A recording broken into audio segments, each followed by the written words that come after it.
गुरु साक्षात् परब्रह्मा तस्मै श्री गुरवे नमः।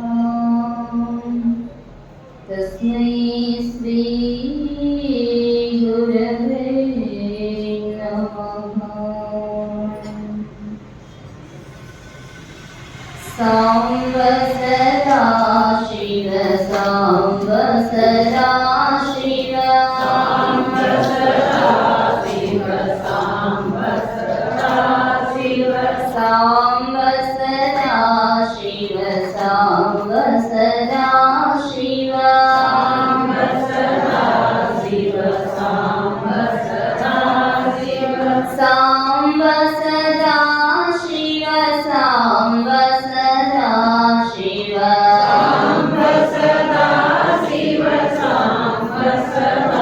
शिव सांब सदा शिव सांब सदा शिव सांब सदा शिव सांब सदा शिव सांब सदा शिव श्री गुरु बसवलिंगाय नमः। श्री गुरु बसवलिंगाय नमः।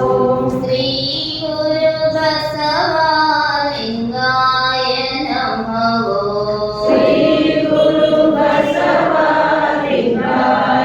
नमः। श्री गुरु बसवलिंगाय नमः। श्री गुरु बसवलिंगाय नमः।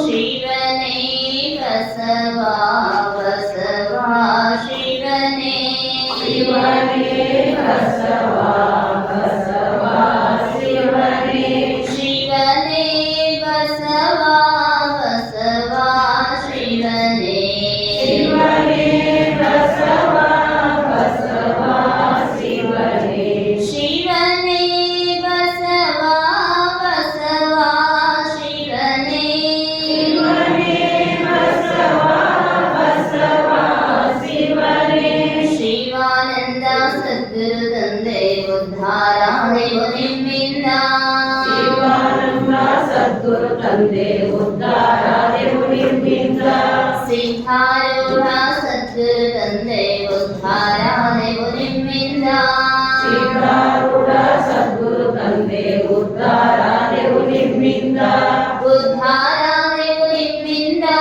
ನೀವೀ ಲೋಕಕ್ಕೆ ಬಂದಿಂದ ಉದ್ಧಾರಾದೇವ ನಿಮ್ಮಿಂದ ನೀವೀ ಲೋಕಕ್ಕೆ ಬಂದಿಂದ ಧನ್ಯರಾದೇವ ನಿಮ್ಮಿಂದ ನಿಮ್ಮಯ ಶಾಸ್ತ್ರವ ಕೇಳಿಂದ ಧನ್ಯರಾದೇವ ನಿಮ್ಮಿಂದ ನಿಮ್ಮಯ ಶಾಸ್ತ್ರವ ಕೇಳಿಂದ ಶಿವಾನಂದ ಸದ್ಗುರು ತಂದೆ ಉದ್ಧಾರಾದೇವ ನಿಮ್ಮಿಂದ ಶಿವಾನಂದ ಸದ್ಗುರು ತಂದೆ ಉದ್ಧಾರಾದೇವ ನಿಮ್ಮಿಂದ ಶಿವಾನಂದ ದಯಾಳ ನಮ್ಮನು ಮಾಡಿದ ಚರಾಚರ ಶಿವಾನಂದ ದಯಾಳ ನಮ್ಮನು ಮಾಡಿದ ಜಡಾಜಡ ಶಿವಾನಂದರ ಉಪದೇಶ ತತ್ವಮಸಿ ಪದ ನಿರ್ದೇಶ ಶಿವಾನಂದರ ಉಪದೇಶ ತತ್ವಮಸಿ ಪದ ನಿರ್ದೇಶ ಶಿವಾನಂದರ ಉಪದೇಶ ತತ್ವಮಸಿ ಪದ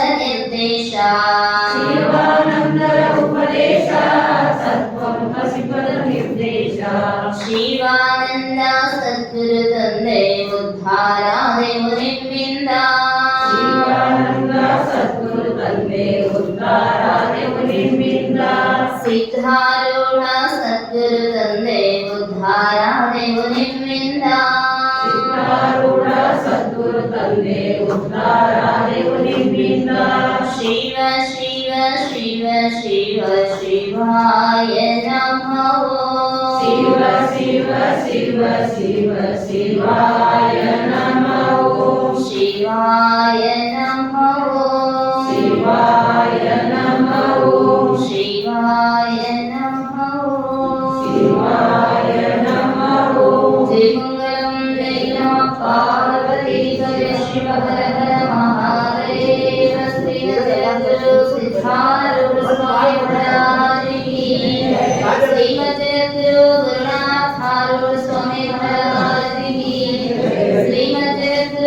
शिवानंद स्वामी महाराज की, श्री जगद्गुरु कालसिद्धेश्वर महाराज की, संत शिशुनाथ शरीफ शिवयोगीश्वर महाराज की, सर्वसाधु संत महाराज की जय। मंगलम जय नमः पार्वती पते शिव हर हर महादेव।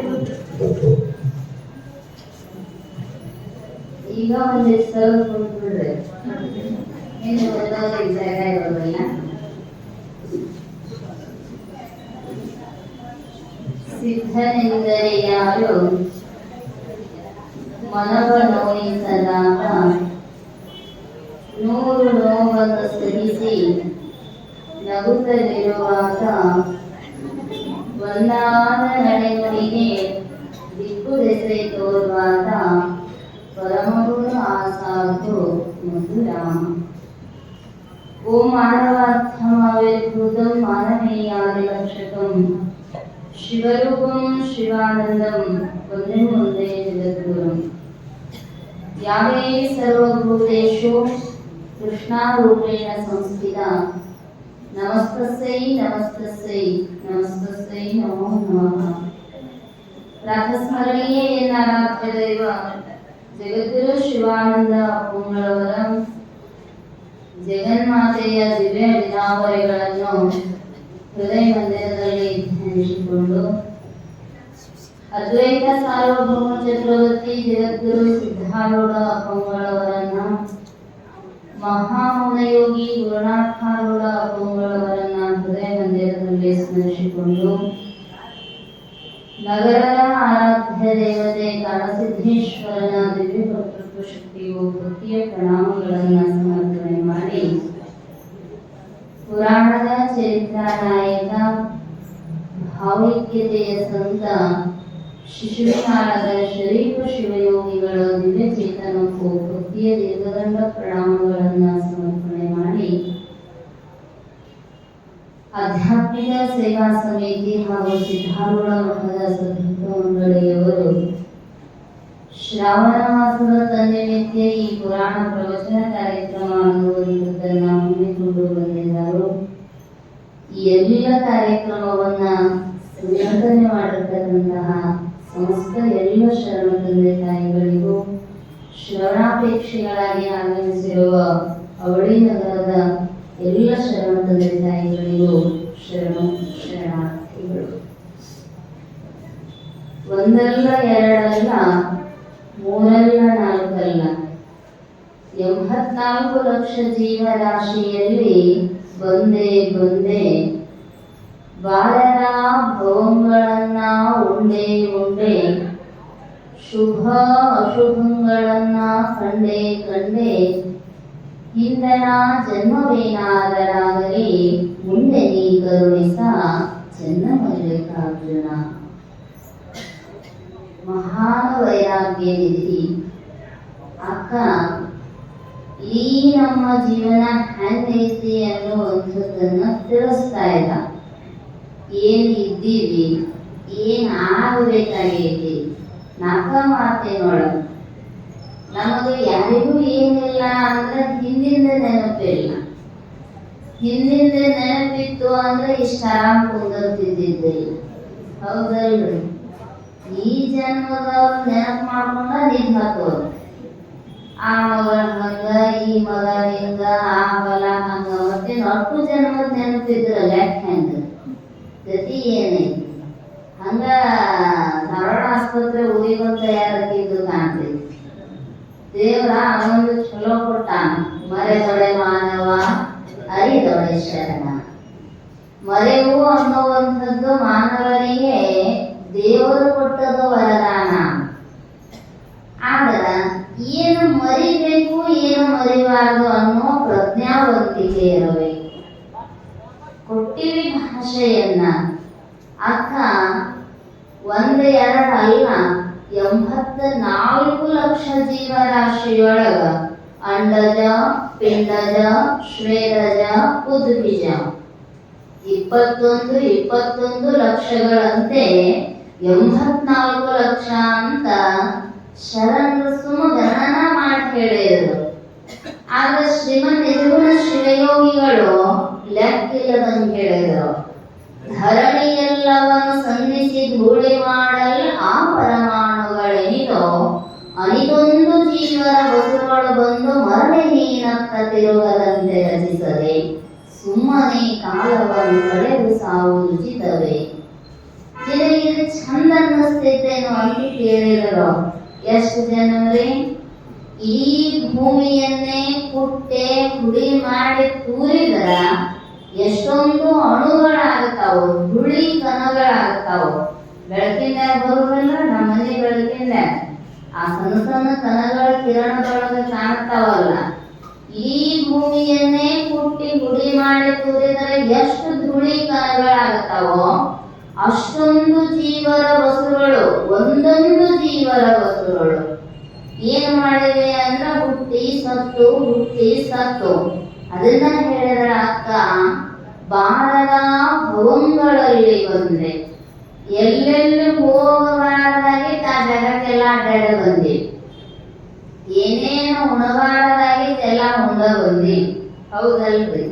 ಅದಕ್ಕೆ ಹೇಳಿದಳು ಶುಭ ಅಶುಭಗಳನ್ನ ಕಂಡೆ ಕಂಡೆ. ಚಲೋದು ಊಟ ಮಾಡೇವಿ, ಕೆಟ್ಟದ್ದೂ ಊಟ ಮಾಡೇವಿ ಕರ್ಮಾನುಸಾರವಾಗಿ. ಹಿಂದನ ಜನ್ಮವೇನಾಗಲಾಗದೆ ಇಷ್ಟ ದಿನ ಅರಿಲಾಗನ ಈ ಕೆಲಸ ಅನ್ನುವಂಥದ್ದಾಗೈತಿ. ಶಿವಾಯ ನಮಃ ಓಂ, ಶಿವಾಯ ನಮಃ ಓಂ, ಶಿವಾಯ ನಮಃ ಓಂ, ಶಿವಾಯ ನಮಃ ಓಂ, ಶಿವಾಯ ನಮಃ ಓಂ, ಶಿವಾಯ ನಮಃ ಓಂ, ಶಿವಾಯ ನಮಃ ಓಂ, ಶಿವಾಯ ನಮಃ ಓಂ, ಶಿವಾಯ ನಮಃ ಓಂ, ಶಿವಾಯ ನಮಃ ಓಂ. ಪರಮಪೂಜ್ಯ ಶ್ರೀಮದ್ರಿಯ ಬ್ರಹ್ಮನಿಷ್ಠ ಹರೇವಾನಂದ ಸರಸ್ವತಿ ಅಪ್ಪಂಗಳವರ ಶ್ರೀಚರಣಕ್ಕೆ ಅನಂತ ಭಕ್ತಿಯ ದೇವರ ಪ್ರಣಾಮಗಳನ್ನ ಅದಕ್ಕೆ ಹೇಳಿದ ಅರ್ಥ ಏನಾಗೈತಿ ಆಗ್ಬೋದು. ಇಷ್ಟು ದಿನ ಜಗಳ ಬಗೆಹರಿಸಕ್ಕೆ ಹಿರಿಯರು ಬಗೆಹರಿಸ್ತಾರೆ. ಜಗಳ ಆಗ್ಯಾವ ಇಲ್ಲ ಮನಸ್ಸೆ ಏನಿಲ್ಲ, ನಾವು ಜಗಳನೇ ಇಲ್ಲ ಅಂತೀವಿ. ಗಂಡ ಹೆಂಡತಿ ಜಗಳ ಆಗತ್ತ ಅಥವಾ ಅಪ್ಪ ಮಗ ಜಗಳ ಆಗತ್ತ, ಒಟ್ಟು ಜಗಳ ಆಗೈತೆ ಅಂತ ತಿಳ್ಕೊಂಡು ಹಿರಿಯರು ಬುದ್ಧಿವಾದ ಹೇಳಕ್ ಬರ್ತಾರೆ. ಹೋಗಿರಿ ಹಿರಿಯತನ ದಿನ ಅವ ಇರ್ತಾವ ಐವತ್ತರಾಗೈತ್ರಿ ಅಂತಾರ. ಯಾಕಾರ ಹಿರಿಯತನ ಮಾಡಾಕತ್ತೀವ ಅಂತಾರ. ಹೋದಾಗ ಅವರು 1000 ತಪ್ಪು ಇವ್ರು ಹೇಳ್ತಾರೋ, ಇವರು 1000 ತಪ್ಪು ಅವ್ರು ಹೇಳ್ತಾರೋ ಅನ್ನಿಸ್ತೈತಿಲ್ಲ. ಅನುಕೂಲ ಇದ್ದಾಗ ತಪ್ಪುಗಳು ಕಂಡು ಬರೋದಿಲ್ಲ, ಪ್ರತಿಕೂಲ ಆದ್ರು ಅಂದ್ರೆ ಹೆಜ್ಜೆಗೂ ತಪ್ಪುಗಳು ಕಂಡು ಬರ್ತಾವ. ಹಂಗಿದ್ದಾಗ ಒಂದ ಮಾತು ಹೇಳಿ ಸುದ್ದಿ ಮಾಡಿ ಬಂದ್ಬಿಡ್ತಾರೆ. ಏನಂತೀರಿ? ಹಿಂದೇನಾಗೈತಿ ಇಷ್ಟ ದಿನ ಮಾಪಿ ಮುಗಿದ್ ಹೋತು, ಮುಂದೆ ಚೆನ್ನಾಗಿ ಹೊಂದ್ಕೊಂಡು ಹೋಗ್ರಿ ಅಂತಾರ್ರಿ. ಹಂಗ ಅಕ್ಕ ಹೇಳ್ತಾಳೋ ಹಿಂದನ ಜನ್ಮವೇನಾದರಾಗಲಿ ನಿನಗೆ ತಿಳಿಲಾರ್ದನ ಇಷ್ಟೆಲ್ಲ ಜನ್ಮಗಳು ಹೋಗ್ಯಾವಲ್ಲ, ಹಿಂದಿಂದ ನೆನೆಸುದು ಬೇಡ ಅಂತ. ಆದರ ಮುಂದೆ ನೀ ಕರುಣಿಸ ಚಿನ್ನ ಮಲ್ಲಿಕಾರ್ಜುನ. ಗೊತ್ತಿಲ್ಲದನ ಈ ಎಲ್ಲ ತಪ್ಪು ಕಾರ್ಯಗಳ ಘಟಿಸಿದವು. ಇನ್ನರೆ ಇಷ್ಟು ಸುತ್ತಿ ಸುತ್ತಿ ಈ ಮಾನವ ಜನ್ಮ ಅನ್ನುವಂಥದ್ದು ಕೊನೆಯ ಮೆಟ್ಟಿಲು ಮೋಕ್ಷವನ್ನ ಸಾಧಿಸಿಕೊಳ್ಳುವುದಕ್ಕ. ಮತ್ತೆ ಇಲ್ಲಿ ಅದನ್ನ ಸಾಧನೆ ಮಾಡಿಕೊಳ್ಳಿಲ್ಲ ಅಂದ್ರ ಮತ್ತೂ ಹೊಳ್ಳಿ ತಿರುಗಿ ಬರೋದು. ಪಾಪಾನುಗುಣದಿಂದ ಗಿಡ ಮರ ಕ್ರಿಮಿಗಳ ರೂಪಾಗಿ ಕೀಟ ಪತಂಗಾದಿಯಾಗಿ ಮತ್ತೆ ಎಲ್ಲ ಸುತ್ತಿ ಸುತ್ತಿ ಸುತ್ತಿ ಬರಬೇಕಾಗ್ತೈತಿ. ಅದಕ್ಕ ನಾವು ಕೊಟ್ಟ ಭಾಷೆಯನ್ನ ನೆನಪಿಸುವ ಸಲುವಾಗಿ ಮಹಾತ್ಮರ ಅವತಾರ. ಅದನ್ನ ನಾವು ಸರಿಯಾಗಿ ಪರಿಪಾಲನೆಯನ್ನ ಮಾಡಲಿ ಅಂತ ನಮ್ಮನ್ನ ಬಡಿಗೆ ಹಿಡ್ಕೊಂಡು ಜ್ಞಾನೋಪದೇಶ ಅನ್ನುವಂತಹ ದಂಡವನ್ನ ಹಿಡ್ಕೊಂಡು ವಿಷಯಾದಿಗಳ ಕಡೆಗೆ ಮನಸ್ಸು ಹೊರಗೆ ಹೋಗಲಾರದಂಗ ರಕ್ಷಣೆ ಮಾಡತಕ್ಕಂಥದ್ದು ಮಹಾನುಭಾವಿಗಳ ಕೆಲಸ. ಯಾಕ ಅಂದ್ರ ದುಃಖ ಆದಾಗ ಕೊಟ್ಟು ಬಂದೇವಿ. ಇಲ್ಲೆಲ್ಲ ಆರಾಮ್ ಇಷ್ಟು ಬೈಲೈತಿ, ಗಾಳಿ ಐತಿ, ಫ್ಯಾನ್ ಐತಿ, ಲೈಟ್ ಅದಾವ, ಆರಾಮ್ ಕುಂತೀವಿ. ಅವನ್ ಹೊಟ್ಟೆಗೆ ಏನಿತ್ರಿ? ಫ್ಯಾನ್ ಹಚ್ಚಿತ್ತಿದ್ರ ಯಾರ ಇಲ್ಲ, ಕಾಲ್ ಬಾ ಮುಸಾಕತ್ತವ್ರಿ, ಒಂದಿಟ ಕಾಲ್ ಚಾಕ್ತಿವ್ರಿ ಅಂದ್ರ ಸಾಧ್ಯನೇ ಇಲ್ಲ. ತಾಯ ಗರ್ಭದವಳು ನಾನಿದ್ದ ವೇಳೆಯೊಳಲ್ಲಿ ಬೇಯದ ದಿವಾಹೆಗೆ ಮನಂನೊಂದು ಪೇಸುತಿಹ ಪೇಯವನ್ನು ಬಿಟ್ಟೇದಕ್ಕಿಂತ ಹೊರಮಟ್ಟಿರುವೆ. ಆಯುಷ್ಯಮೆ ಹೊಲರೊಳಗೆ ಕಾಯದ ವಿರೋಧಿ ಗುರು ಶಂಭುಲಿಂಗವನುಲಿಸಿ ಮಾಯೆಯನ್ನು ಮೀರಿ ಭವವನ್ನು ಗೆಲುವೆನೆಂಬ ಸಮುದಾಯದಧಿಕಾರವೆನ್ನಲು ಮರೆತೆನದಕ್ಕಿನ್ನು ಕಾಯವೇ ಧರ್ಮವೆಂದು. ಅಲ್ಲೇ ಆ ತೊಂದರೆ ತಾಳಲಾರದಕ್ಕ ಜೀವ ಸ್ಮರಣೆ ಆಯ್ತಂತವನಿ. ಯಾಕೆ ಬಂದೆ ಈ ತಾಯಿಯ ಗರ್ಭಕ್ಕ? ಅವಾಗ ವಿಚಾರ ಮಾಡಿ ಭಗವಂತ ಜಲ್ದಿ ಈ ಜೈಲಿಂದ ಹೊರಹಾಕುವಂತ ಶಿಶುರೂಪದೊಳಗ ಆ ಗರ್ಭಾವಸ್ಥೆಯೊಳಗಿರುವಾಗ ಪ್ರತಿ ಜೀವನೂ ಆ ಬಾಧೆಗೆ ಮನಸ್ಸಿಗೆ ನೋವಾಗಿ ಭಾಷ್ಯ ಕೊಟ್ಟಿದ್ದಾರೆ. ಏನಂದ್ರೆ ಇಲ್ಲಿಯಿಂದ ಹೊರ ಹೋದ ಕೂಡಲೇ ಮೊದಲು ಮಾಡೋ ಕೆಲಸ ಏನೋ, ನಿನ್ನನ್ನು ಒಲಿಸಿ ಮಾಯೆಯನ್ನು ಮೀರಿ ಭವವನ್ನು ಗೆಲುವೆ. 3 ಮಾತು ಕೊಟ್ಟಿವಂತ.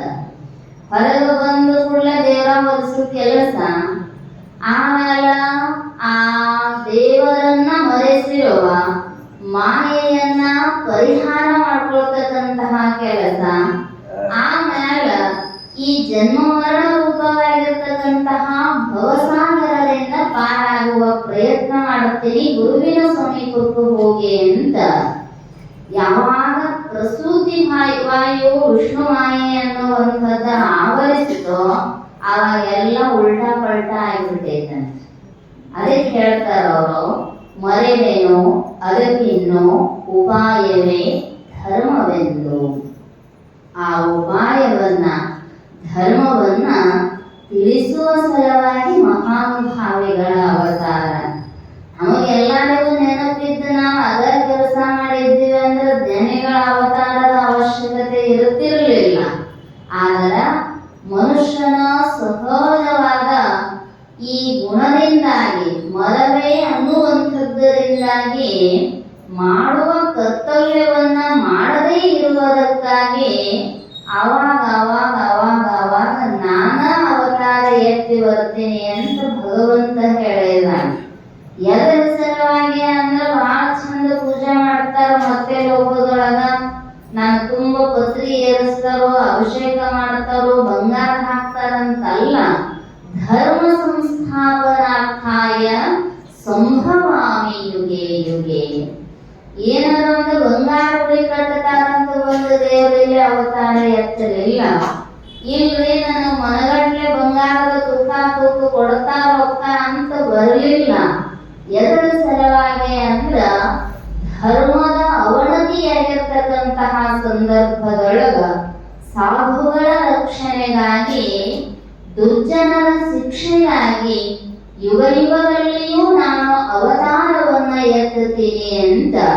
ಅದಕ್ಕೆ ನಾರದ ಮಹರ್ಷಿಗಳ ಮಾತನ್ನ ಆಲಿಸಿರ್ತಕ್ಕಂತಹ ಪರಮಾತ್ಮ ವಿಚಾರ ಮಾಡಿಲ್ಲ.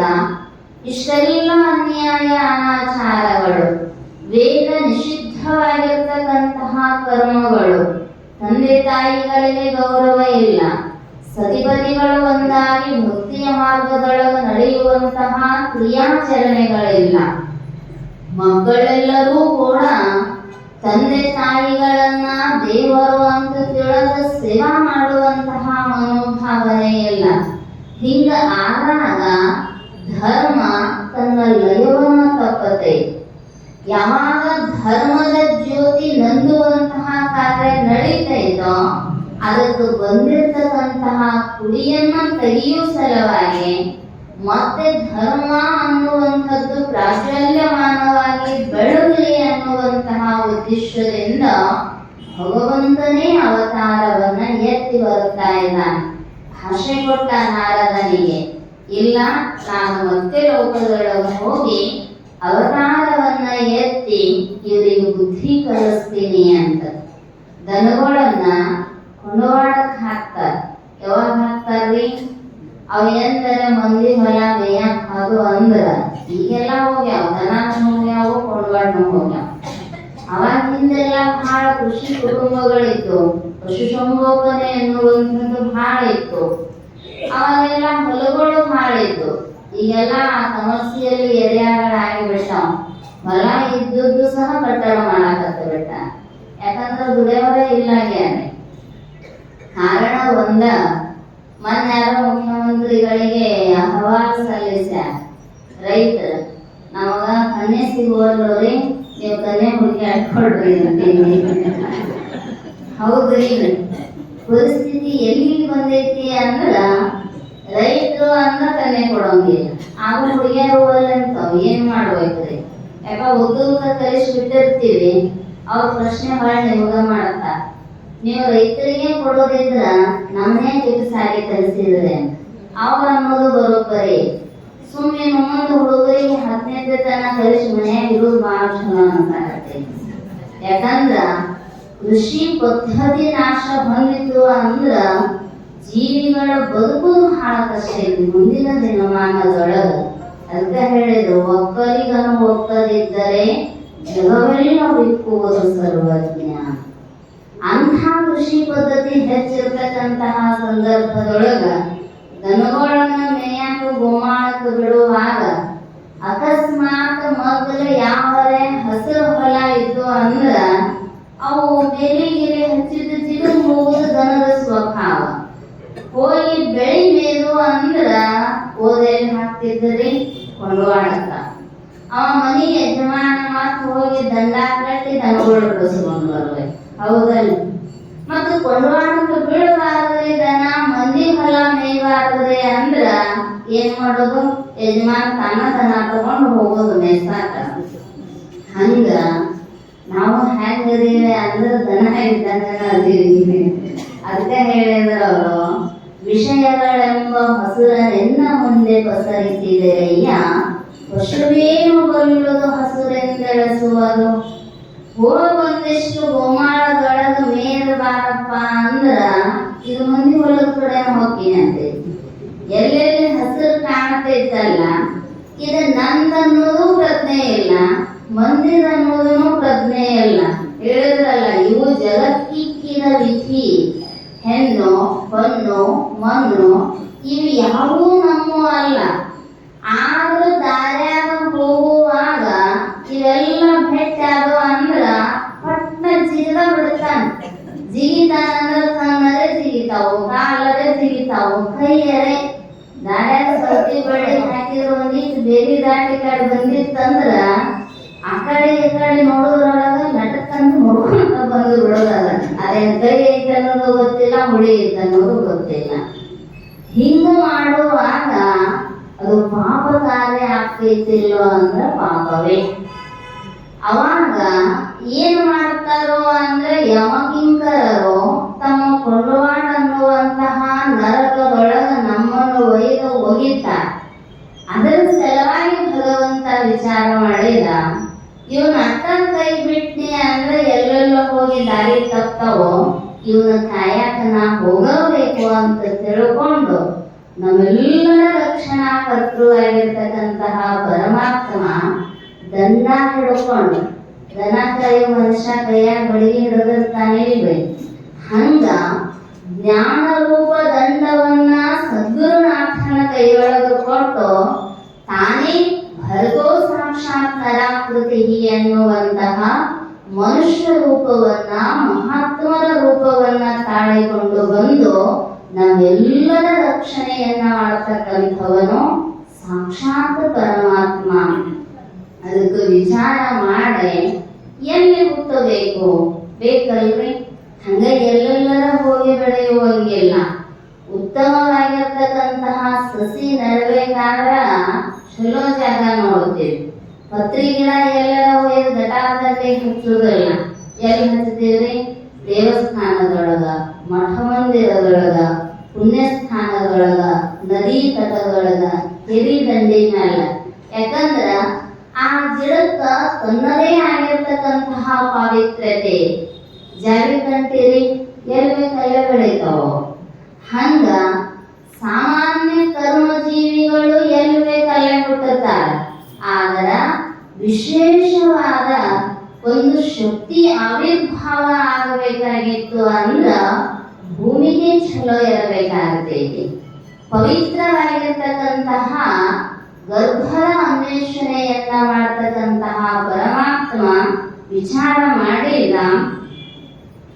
ಇತ್ತ ಪಾವನ ಶಿಶುವಿನಾಳಗಳುತ್ತಮ ತೆರೆದ ಸಿದ್ಧಿ ಮಾಮನ ಸತ್ಯ ಮಜ್ಜುಮೆ ಗೂಡಿ ವಾಸಿಪ ದೇವತಾರರೊಳು ಒತ್ತರಿಸುತ್ತಂ ಮನದೆ ನಡೆಯುತ್ತ ತೆತ್ತಿಗರುಳಂ ದಳ್ಳಿಸದೆ ತಾಂ ನಿತ್ಯ ಸದ್ವರ್ತನಗಳಿಹನಾದರ್ಶವತನಾಗಿ ದಾನ ಧರ್ಮ ದಯಾನ್ವಿತೀತಂ ಮಾನವತ ಪರಮರ್ಷಿ ಪಾರಗ ನಾನು ತಾನಹಮಿಜಯನಂ ತಳ್ಪೊಯ್ದ ಚಾನಾಕ್ಷಾಂ ಆನನಗಳಾವಗಮಳತೆಯಿಂದಾಣಪದ ನುಡಿಯನುಪಮದ ನಡಿ ಸಾನುರಾಗದೆ ಪಿಡಿದ ಯಾಚಿತದೊಳಗೆ ವರ್ತಿಪನು ಹಜ್ಜು ಮಾಂಬೆಯು ನಿತ್ಯಮಿವನ ಪೆಜ್ಜೆಯನು ಮನುಸರಿಸಿ ಹೋಗುತ್ತೆ ಸಜ್ಜನರ ಪೋಷಿಸುತ್ತೆ ಪತಿ ಚರಣಗಳನ್ನರ್ಚಿಸುತ್ತೆ ಲಜ್ಜೆಯಂ ಜಟಕರಿಸದಲ್ಲಿಯು ಜಜ್ಜುತಂ ಸಂಸಾರದಳಲಂ ವಜ್ಜಣಿಪ ಸದ್ಭಕ್ತಳಾಗಿ ವಿಧಾತ್ರಿಯಾಗಿಗಳು. ಹೆಂಗಿದ್ರು ಅನ್ನುವಂಥದ್ದನ್ನ ಸದಾಶಿವ ಶಾಸ್ತ್ರಿ ಅವರುಗಳು ಬಹಳ ಚಂದ ಬರೀತಾರೆ. ಆ ಶಿಶುವಿನಾಳ ಅನ್ನುವಂತಹ ಸಿಗ್ಗಾಂವ ತಾಲೂಕುಗಳ ಹಾವೇರಿ ಜಿಲ್ಲೆ ಸಿಗ್ಗಾಂವ ತಾಲೂಕಿನೊಳಗೆ ಬರ್ತಕ್ಕಂತಹ ಈಗ ಕುಂದಗೋಳ ತಾಲೂಕಾಗಿರ್ಬೇಕಂತ ಸವಣೂರು ತಾಲೂಕಿನೊಳಗೆ ಬರ್ತಕ್ಕಂತಹ ಶಿಶುವಿನಾಳ ಗ್ರಾಮದೊಳಗ ದೇವತಾರ ಕುಟುಂಬ ಅನ್ನುವಂಥದ್ದು ಅವರ ಮನೆತನದ ಹೆಸರು. ದೇವತಾರ ಕುಟುಂಬದ ಹೆಸರು ಹಜ್ಜುಮ, ತಾಯಿಯ ಹೆಸರು ಇಮಾಮ್ ಸಾಹೇಬ್, ತಂದೆಯ ಹೆಸರು. ಹೆಂಗಿದ್ರು ಅಂದ್ರ ಆದರ್ಶ ದಂಪತಿಗಳಾಗಿರ್ತಾರೆ. ಯಾರ ಒಂದು ಫಲವನ್ನ, ಯಾರದೇ ವಸ್ತುವನ್ನ ಹೆಚ್ಚಿಗೆ ಆಸೆ ಮಾಡಲಾರ್ದ ದಾನ ಧರ್ಮ ದಯಾನ್ವಿತರು. ಅವರು ಕುಲಗಳಗ ಇಸ್ಲಾಮೀಯರೇ ಆಗಿದ್ದರೂ ಕೂಡ ಎಲ್ಲ ಸಮಾಜದವರೊಡನೆ ಬಾಂಧವ್ಯ ಭಾವನೆಯನ್ನ ಹೊಂದಿರತಕ್ಕಂಥವರು. ಅಷ್ಟೇ ಪರಮಾತ್ಮನಲ್ಲಿ ಸದ್ಭಕ್ತಿಯನ್ನ ಹೊಂದಿರತಕ್ಕಂಥವರು. ಇಮಾಮ್ ಸಾಹೇಬರ ವೃತ್ತಿ ಏನು ಅಂದ್ರ ಗೌಟಿ ಔಷಧ ಕೊಡ್ತಿದ್ರ.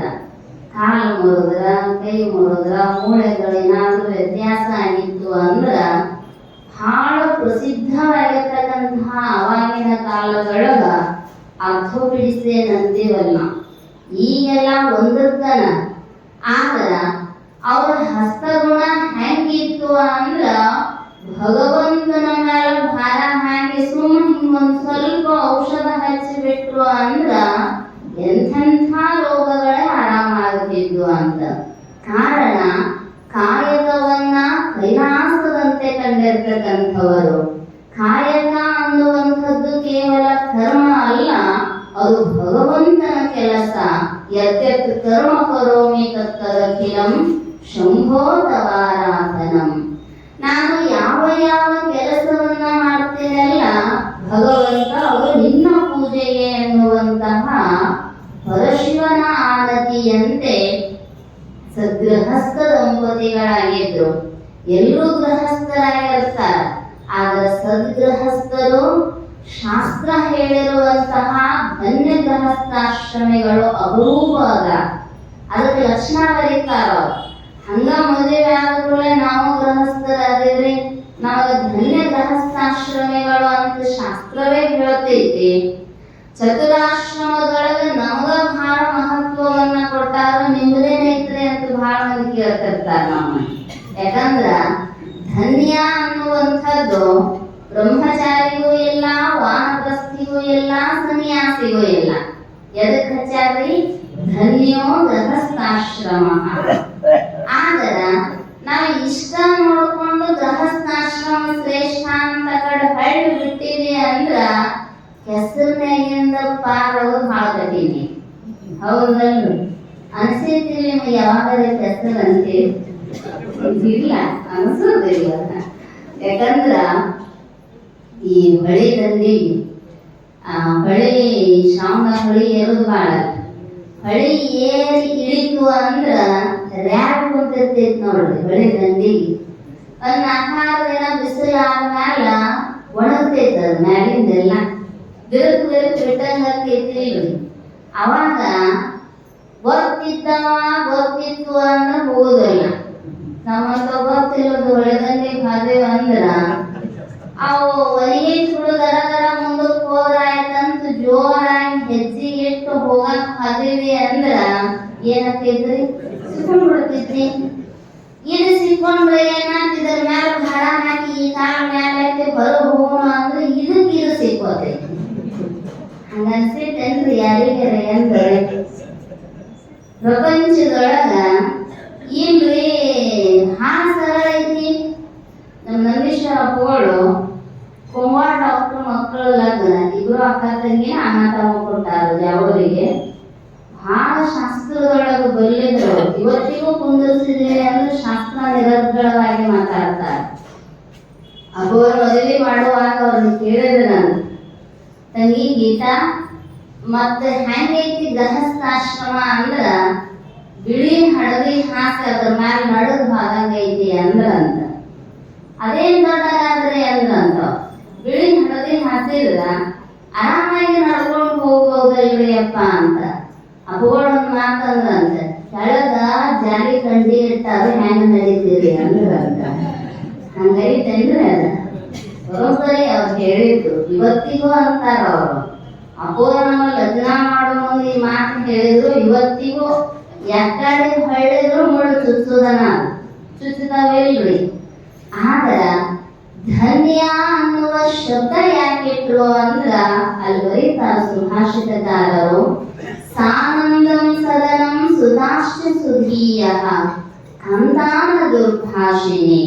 ಹಿಂಗ ಇರ್ಬೇಕಂತ ಮನ್ಯಾಗ ಅಂದ್ರ ಆಶ್ರಮ ಧನ್ಯ ಗೃಹಸ್ಥಾಶ್ರಮ. ಸಾನಂದಂ ಸದನಂ ಹಜುವ ತಾಯಿ ಇಮಾಮ ಸಾಹೇಬರ ಜೀವನ ಅವರ ಮನೆತನ ಹೆಂಗಿತ್ತು ಅಂದ್ರ ಹಿಂಗಿತ್ತು. ಅದಕ್ಕಂತ ಒಬ್ಬ ಮಹಾನ್ ಪುರುಷ ಅಲ್ಲಿ ಅವತಾರವನ್ನ ಎತ್ತಿದ.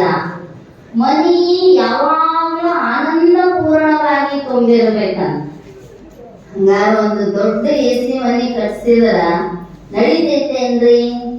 ಯಾಕಂದ್ರ ಏನೆಲ್ಲ ಸೌಖ್ಯ ಸಲಕರಣೆಗಳನ್ನ ಮನೆಯೊಳಗ ನಾವು ತಂದಿಟ್ರು ಆನಂದ ತುಂಬ್ಕೊಂಡು ಬರಕ್ ಆಗೋದಿಲ್ಲ. ನಾವಿವತ್ತು ಮುಂಚಿನವ್ರ ಮನೆಗೆ ಹೋಗಿದ್ವಿ. ಬಹಳ ಚಂದಾಗೈತಿ ಮನಿ. ಅಲ್ಲ ಒಳಗ ಲಿಫ್ಟ್ ಮಾಡ್ಯಾರ 2 ಅಂತಸ್ತಿಗೆ. ಅಂದ್ರ ಹಂಗ ಇದ್ರ ಆರಾಮ ಇರ್ತೈತೇನ್ರಿ? ಅವ್ರ ಮನಿ ಆನಂದ ಪೂರ್ಣವೇ ಐತಿ. ಯಾಕಂದ್ರೆ ಎಲ್ಲರೂ ಸೇವಾ ಮಾಡತ್ತಾರ. ಹೆಂಗಿರಬೇಕು ಅನ್ನೋದನ್ನ ಹೇಳಾಕತ್ತೀನಿ. ಆನಂದಂ ಸದನಂ, ಆನಂದದಿಂದ ಆ ಮನೆ ಕೂಡಿರಬೇಕು. ಅಷ್ಟ ಅಲ್ಲ, ಮುಂದೆ ಹೇಳ್ತಾರ ಅವರು ಸುತಾಶ್ಚ ಸುಧೀಯ. ಮಕ್ಕಳು ಹೆಂಗಿರಬೇಕು ಅಂದ್ರೆ ಒಳ್ಳೆಯ ಬುದ್ಧಿವಂತರಾಗಿರಬೇಕು. ಬುದ್ಧಿವಂತರು ಅಂದ್ರ ಏನ್ರಿ ನಮ್ಮ ತಲೆ ಮೇಲೆ ಕೈ ಇಡುವಂಗಾಗ್ಯಾರ್ರಿ? ಹಿಂಗಲ್ಲ. ಧರ್ಮ ಮಾರ್ಗದೊಳಗ ನಿಮ್ಮ ಮಾತನ್ನ ಕೇಳಿ ಅನುಸರಿಸುವಂತಹ ನಿಮ್ಮ ಸೇವಾ ಬುದ್ಧಿ ಅವರಿಗೂ ಬಂದಿತ್ತು ಅಂದ್ರ, ಗುರುಗಳು ಹಿರಿಯರು ಬಂಧು ಬಾಂಧವರು ಅನ್ನುವಂತಹ ಭಾವನೆ ಅವರಲ್ಲಿ ಜಾಗೃತವಾಗಿತ್ತು ಅಂದ್ರ ಮಕ್ಕಳು ಬುದ್ಧಿವಂತರಾಗ್ಯಾರ. ಇಲ್ರಿ ಅಮೇರಿಕಾ ಇಂಗ್ಲೆಂಡ್ ಫ್ರಾನ್ಸ್ನಾಗ ಎಲ್ಲ ನೌಕರಿ ಮಾಡ್ತಾರೆ, ನಮ್ಮನ್ನ ಮಾತ್ರ ಇಲ್ಲೇ ಬಿಟ್ಟು ಹೋಗ್ಯಾರ್ರಿ ಅಂದ್ರ ಅವನು ಮಾಡೋದೇನೈತಿ? ಅದಕ್ಕೆ ಬುದ್ಧಿವಂತಿಕೆ ಅನ್ನೋದಿಲ್ಲ. ತಂದೆ ತಾಯಿಗಳನ್ನ ದೇವರಂತೆ ಜೋಪಾನ ಮಾಡುವಂತಹ ಮಕ್ಕಳು ಇರ್ಬೇಕಂತ ಮನೆಯೊಳಗ. ಸುತಾಶ್ಚ ಸುಧೀಯ ಕಂದಾನ ದುರ್ಭಾಷಿಣಿ. ಮತ್ತ ಮಕ್ಕಳು ಬಂದವ್ವ ದೇವಾಗಿರಬಾರವ. ಹೆಂಗಿರ್ಬೇಕ್ರಿ? ನ ದುರ್ಭಾಷಿಣಿ, ಎಂದೂ ಕೆಟ್ಟ ಮಾತ ಹೆಂಡತಿಯಿಂದ ಬಂದಿರಬಾರದಂತ. ಹಜ್ಜುವ ತಾಯಿ ಜೋರಾಗಿ ಮಾತಾಡಿದ್ದ ಗೊತ್ತಿದ್ದಿದ್ದಿಲ್ಲ. ಆಜು ಬಾಜು ಮನೆಗೆ ಅಷ್ಟು ಜನ ರೋಗಿಗಳು ಬಂದ್ರು ಕೂಡ ಎಂದೂ ವರ್ಡ್ ಶಬ್ದ ಮಾತಾಡಿದ್ದಿಲ್ಲ.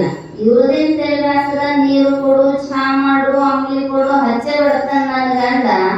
ಬುದ್ಧಿ ಐತೆ ಎಲ್ಲ ಕೈ ತುಂಬ ರೊಕ್ಕ ಇಸ್ಕೊಂಡು ಒಂದಕ್ಕೆ ಎರಡು ಕಳಿಸ್ಬಾರ್ದನಂತ ಎಂದೂ ಮಾತಾಡ್ತಿರ್ಲಿಲ್ಲ. ಅದಕ್ಕೆ ಹೇಳಿದ್ರು, ಹೆಂಡತಿ ಏನಾಗಿರಬಾರದು ಅಂದ್ರೆ ಕೆಟ್ಟ ಮಾತನ್ನ ಮಾತನಾಡುವವಳಾಗಿರಬಾರದು. ಜೊತೆಗೆ ಇಚ್ಛಾಪೂರ್ತಿ ಧನಂ, ಸಂಪತ್ತು ಎಷ್ಟಿರಬೇಕು ಅಂದ್ರೆ ನಮ್ಮ ಇಚ್ಛೆಯನ್ನ ಪೂರ್ತಿ ಮಾಡಿಕೊಳ್ಳುವಷ್ಟು ಸಂಪತ್ತಿರಬೇಕು. ನಮ್ಮ ಇಚ್ಛೆ ಯಾವಾಗ ಪೂರ್ಣ ಆಗೋದ್ರಿ ಅದು ಹಂಗ ಅರ್ಧನ ಇರ್ತೈತಿ. ತುಂಬಿದ್ದ ತುಂಬಿದ್ದು ಒಬ್ಬ ಶ್ರೀಮಂತ ಇದ್ನಂತ. ಶ್ರೀಮಂತನ ಮನೆ ಮಗ್ಲ ಒಬ್ಬ ಬಡವನ ಉಳಿಸಲು ಇವೊಂದು 10 ಅಂತಸ್ತಿನ ಮನಿ. ಅವನ ಮಗ್ಲ ಗುಡಿಸಲ ಸುಮ್ಮನೆ 4 ಮಂದಿ ಕಾಲು ಚಾಚಿ ಮಲ್ಕೊಳ್ಳುವಷ್ಟು ಕಷ್ಟ ಗುಡಿಸಲ. ಸಂಜನ ದುಡಿದು ಬಂದು ಒಂದಿಷ್ಟು ಗಂಜಿ ವ್ಯವಸ್ಥೆ ಅಷ್ಟ. ಅಷ್ಟು ದುಡಿದು ಬಂದು ಒಂದು ಕಪ್ ಗಂಜಿ ಕುಡಿದು ಮಲ್ಕೊಂಡು ಕೂಡಲೇ ಬರಕ್ಕೆ ಅವನ ಮನೆ ಕೇಳ್ತಿದ್ವು ಅಂತ ಸೌಕಾರನ ಮನೆಗೆ.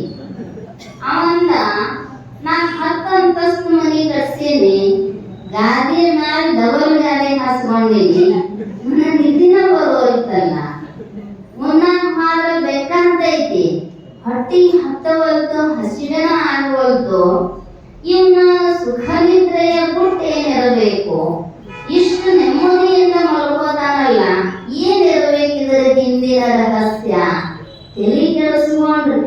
ಅವ್ರನ್ನ ಕೇಳಿ ಇವ್ರನ್ನ ಕೇಳಿ ಎಲ್ಲಾರನ್ನ ಕೇಳಿ ಕೈ ಬಿಟ್ಟು ಗುರುಗಳ ಹತ್ರ ಹೋದನ. ಯಪ್ಪ ಹಿಂಗೈತಿ ಪರಿಸ್ಥಿತಿ, ಗುಡಿಸಲ್ನಾಗಿ ಆರಾಮಿದ್ದಷ್ಟು ಮನುಷ್ಯನಷ್ಟ ಅರಮನೆಯಾಗದೆ ಅಂದ್ರು ನನಗ ಆರಾಮಿಲ್ಲ. ರೊಕ್ಕ ರಗಡೈತಿ, ಆದ್ರೆ ಇಚ್ಛೆಯನ್ನ ಪೂರ್ಣ ಮಾಡಿಕೊಳ್ಳಕ್ ಆಗೋಲ್ತಲ್ಲ. ನಿದ್ದೆ ಆಗ ಮನುಷ್ಯ ಆರಾಮ ಇರ್ತೈತ್ರಿ, ಹೌದಿಲ್ಲ? ನಿದ್ದೆ ಆಗ್ಲಿಲ್ಲ ಅಂದ್ರ 3 ದಿನ ಹಗಲಿ ರಾತ್ರಿ ನಿದ್ದೆ ಅಂದ್ರೆ ತಲೆ ಕೆಡ್ತೈತಂತ, ಮನುಷ್ಯ ಹುಚ್ಚಿ ಹಿಡಿತೈತಂತ.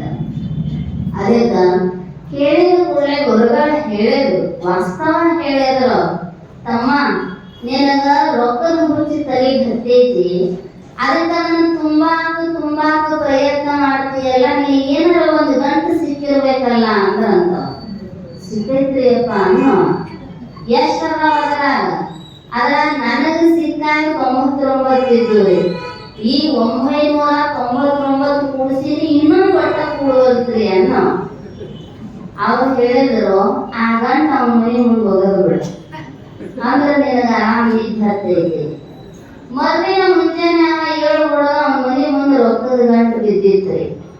ಆ ಹೊರಗೆ ಬಂದು ನೋಡಿದ, ಎನಿಸಿದ 999 ಅದ. ಮತ್ತೊಮ್ಮೆ ಎನಿಸಿಲ್ಲ, ಪೂರ್ಣ ಒಗಿಬೇಕು, ಗಂಟು ಹೋಗಿದ್ರ 1 ಯಾಕೆ ಕಡಿಮೆ. ಮತ್ತೊಮ್ಮೆ ಎನಿಸಿದ್ರೆ 1001 ಅದು.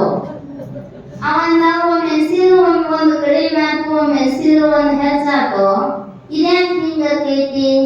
ಹೆಚ್ಚು ಕಡಿಮೆ ಬರಾಕತ್ತಾನ, ತಲೆ ಕೆಡಿಸ್ಕೊಂಡ ಅನ್ನವ. ಇದನ್ನ ಹೆಂಗರ ಮಾಡಿ ಸುತ್ತ ಮಾಡೋಣ ಅಂತ ಹಗಲಿ ರಾತ್ರಿ ಗಂಜಿ ಕುಡಿದು ಬಿಟ್ಟ, ನಿದ್ದೆ ಮಾಡೋದು ಬಿಟ್ಟ. ಏನ್ ಮಾಡಕತ್ರಿ? ಅದನ್ನೆಲ್ಲ ಬಳೆ ಮಾಡಿ ಮಾಡಿ ಮಾಡಿ ಅದಕ್ಕ ತುಂಬಾಕತ್ತ. ಅದೆಂದರೆ ತುಂಬತೈತೇನ್ರಿ? ಇಲ್ಲ.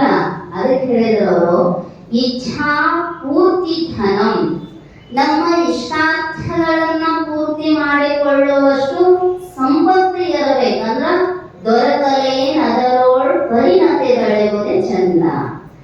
ಎಷ್ಟಿರ್ತೈತಿ ಅಷ್ಟರೊಳಗ ಸಂತೃಪ್ತಿಯ ಜೀವನ ಇತ್ತಂದ್ರ ಅವ್ರನ್ನೇ ದೊಡ್ಡ ಅರಮನೆ ಇರಲಿಲ್ಲ ಇಮಾಮ್ ಸಾಹೇಬರದು. ಸಣ್ಣದಾಗಿರ್ತಕ್ಕಂತಹ ಮನಿ ಏನು ಕಾಯಕ ಮಾಡ್ತಿದ್ರು ಅವ್ರು ಎಷ್ಟು ಕೊಡುತ್ತಾರೆ, ಇಷ್ಟು ಅಂತಿಲ್ಲ. ಅವಾಗೆಲ್ಲ ರೊಕ್ಕ ಎಲ್ಲಿ ಬರುವೈತಿ, ಯಾರೋ ಒಂದಿಷ್ಟು ಕಾಳುಗಳಿಗೆ ಕೊಡುತ್ತಿದ್ರು, ಇರ್ಲಾರ್ದವ್ರಂತೂ ಹಂಗ ಕಟ್ಟಿಸ್ಕೊಂಡು ಹೋಗಿ ಬಿಡುತ್ತಿದ್ರು. ಎಂದೂ ಯಾರಿಗೂ ಕರಾರುವಕ್ಕಾಗಿ ಇಷ್ಟು ಕೊಟ್ಟನ. ನಮ್ಮ ವೈದ್ಯರಿ 300 ರೂಪಾಯಿ ಚೀಟಿ ಮಾಡಿದ್ರೂ ಒಳಗೆ ಹೋಗುದು ಬೆಟ್ಟ ಆಗತ್ತ. ಇಲ್ಲ ಅಂದ್ರೆ ನೀವು ಹೊರಗ ಅಂತಾರ, ಮತ್ ಮುಟ್ಟಂಗೂ ಇಲ್ಲ. ಕೈಯಾಗ ಒಬ್ರು ಇರ್ತಾರ, ಅವ್ರು ಮುಟ್ಟತಾರ, ಇವ್ರು ಔಷಧ ಬರೀತಾರ, ಅದಷ್ಟ ಅದ. ಆದ್ರೆ ಹಂಗಿರ್ಲಿಲ್ಲ ಅವ್ರ ವೈದ್ಯ ವೃತ್ತಿ. ವೈದ್ಯೋ ನಾರಾಯಣ ಹರಿಹಿ ಎನ್ನುವಂತಹ ಕಾಯಕವನ್ನ ಮಾಡ್ತಿದ್ರು. ಇಚ್ಛಾಪೂರ್ತಿ ಧನಂ ಸ್ವಯೋಷಿತರತಿ ಚ. ಅವರ ಸುಖಭೋಗಗಳನ್ನ ಎಲ್ಲೇ ಅಂದ್ರ ಪರಧನ ಪರಸ್ತ್ರೀಯರಲ್ಲಿ ಮೋಹ ಮಾಡಬಾರದಂತ ಸದ್ಗೃಹಸ್ಥರಾಗಿರ್ತಕ್ಕಂಥವರು. ಅದಕ್ಕೆ ಹೇಳಿದ್ರು ಅವರು, ನಾನು ಹರಿವ ಹಾವೆ ಗಂಜೆ ಉರಿವ ಕಿಚ್ಚಿ ಗಂಜೆ ಸುರಳಿಯಾ ಮನೆ ಗಂಜೆ ಒಂದಕ್ಕಂಜುವೆ ಒಂದಕ್ಕಳಕುವೆ ಪರಧನ ಪರಸ್ತ್ರೀ ಎಂಬ ಜೂಬಿ ಗಂಜುವೆ.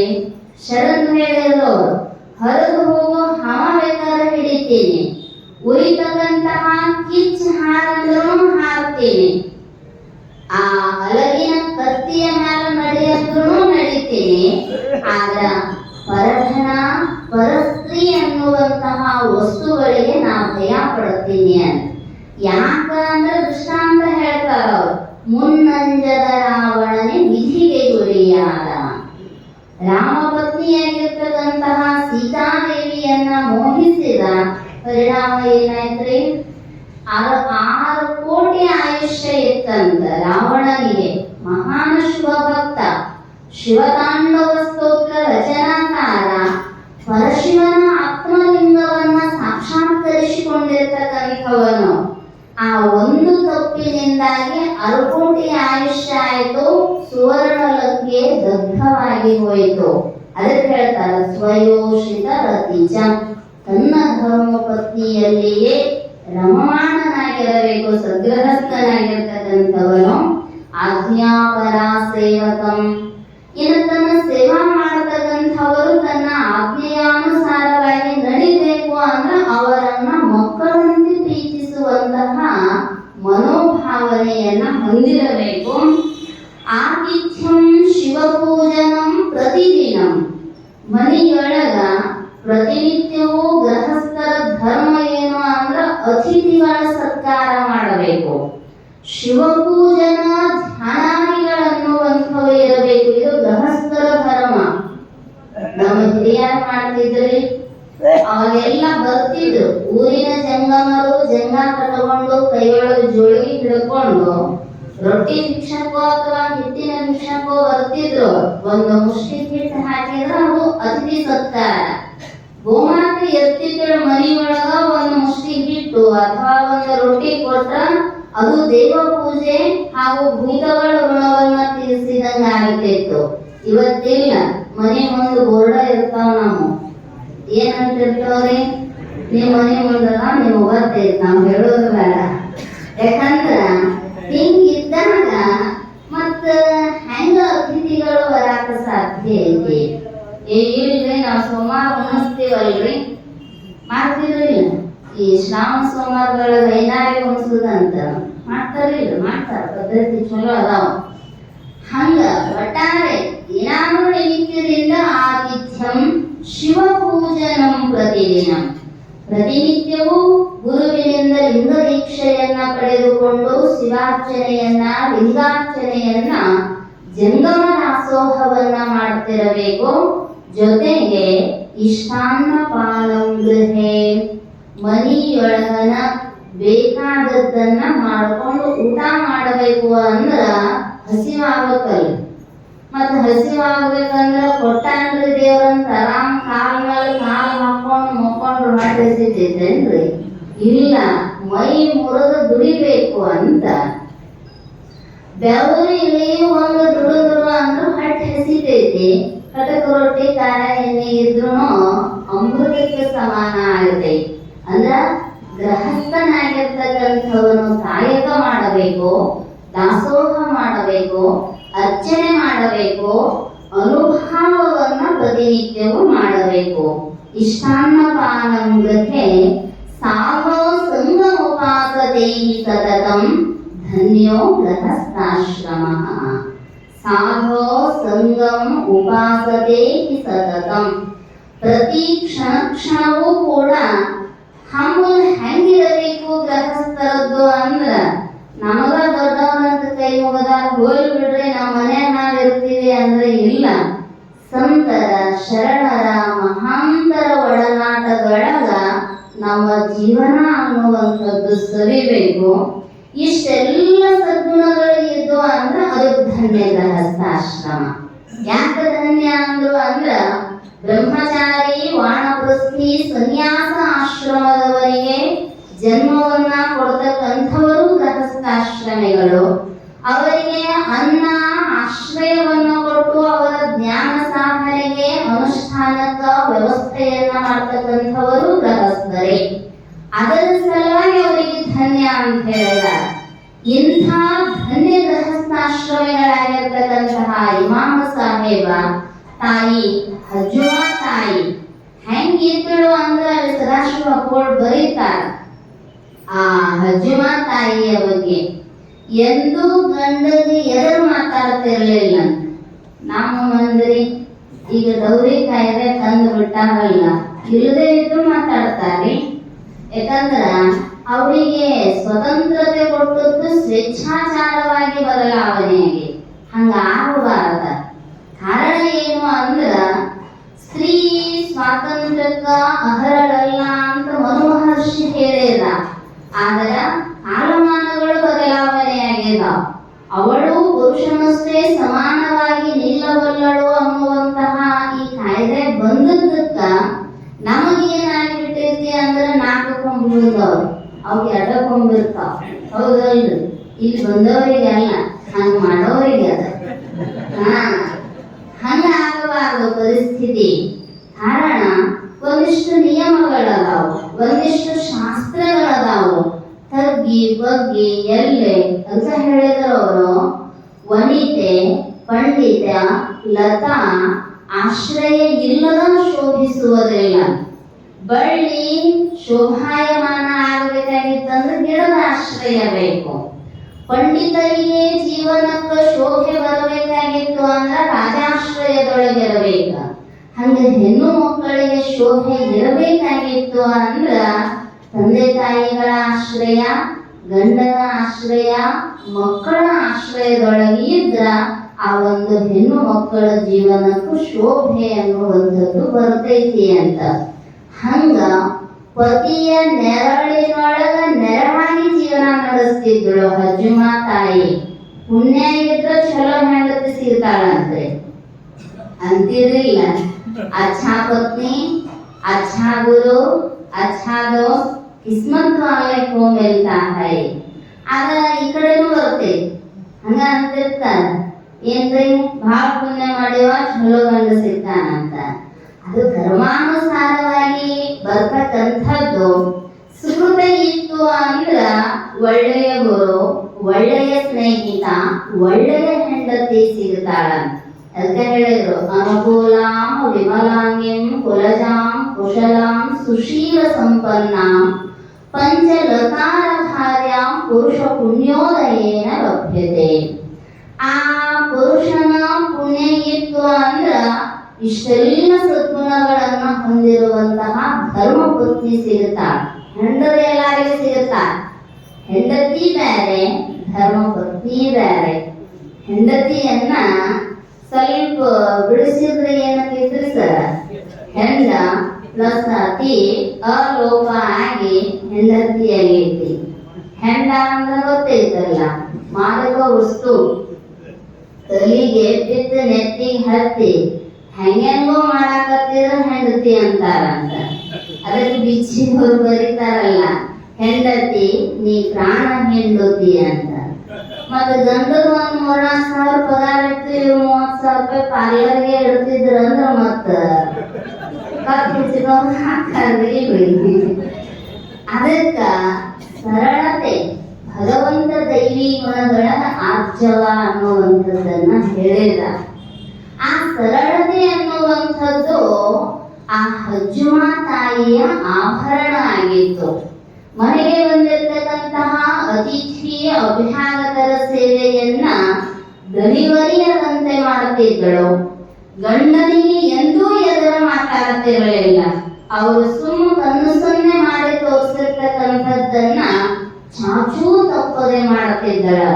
ಅದಕ್ಕೆ ಸೊನ್ನೆ ಮೇಲೆ ಹಳೆ ಮಾಡ್ಬೇಕಂತೇವ್. ಸೊನ್ನೆಗಳು ಬಾಳ ಅದಾವ ಅಂತ. ಬಾರ್ಕೋಲ್ ಸೊನ್ನೆ, ಬಡಗಿ ಸೊನ್ನೆ, ಕೈ ಸೊನ್ನೆ, ಬಾಯಿ ಸೊನ್ನೆ ಅಂತ. ಯಾವ ಸಂಧಿ ಮೇಲೆ ಇರ್ತೀರಿ ನಿಮಗ ಬಿಟ್ಟದ್ದು. ಒಂದು ಲೋಕಾನುಡಿ ಐತಿ ಗೊತ್ತನ್ರಿ, ಏನಂತ ಹಲಗಿ ಗುಡಮ್ಮ ಅಂದ್ರ ಅಷ್ಟ ಸಂಧಿ ಮೇಲೆ ಇರ್ಬೇಕಂತ. ಅದರೊಳಗೆ ಸನ್ನೆ ಅರಿತು ನಡೆಯದಿರುವ ಸತಿಯುರಿಯದಕ್ಕೆ ಬಹಳ ಸೂಕ್ಷ್ಮ ಆಗಿರ್ಬೇಕು. ಯಾರ ಬಂದಾಗ ಹಿಂಗ ಮಾಡಿದ್ರ ಅಂದ್ರ ತಿಳ್ಕೋಬೇಕು. ಅಡಿಗೆ ಮನ್ಯಾಗ ನಿಂತ ಇಲ್ಲಿಲ್ಲ ಸಾಕರಿಲ್ಲ ಮನ್ಯಾಗ ಹಂಗಾರಿ 20 ಮಂದಿ ಕರ್ಕೊಂಡು ಬರ್ತೀಯ ಅಂದ್ರ ಮುಗದ ಹೋಗ್ತತಿ. ಅದನ್ನ ಹೇಳ್ತಾರ ಅವರು, ಪತ್ನಿ ಧರ್ಮ ಪತ್ನಿಯಾಗಿರ್ಬೇಕಂತ. ಯಾಕಂದ್ರ ಅಕಸ್ಮಾತ್ ಗಂಡ ಅಧರ್ಮದೊಳಗೆ ನಡೀತಿದ್ದ ಅಂದ್ರ ಮದುವೆ ಯಾಕೆ ಮಾಡ್ತಾರೆ? ಹಗ್ಗ ಹಚ್ಚುತ್ತಾರ, ತಾಳಿ ನಿಮಗ್ ಕಟ್ಟಿರ್ತಾರ ಕರೆ, ಅದು ಯಾರಿಗಿದೆ? ಅವ್ರನ್ನ ಎಳ್ಕೊಂಡು ಹೋಗೋ ಸಲುವಾಗಿ ನಿಮಗ್ ತಾಳಿ ಕಟ್ಟಿರ್ತಾರ. ಬುದ್ಧಿ ಕಟ್ಟಿರ್ತಾರೆ ಇಲ್ರಿ ಜನಕ್ಕ. ಯಾಕೆ ಕಟ್ಟಿರ್ತಾರ್ರಿ? ಆ ಕಡೆ ಈ ಕಡೆ ಜಿಗದಾಡಬಾರ್ದು ಅಂತ.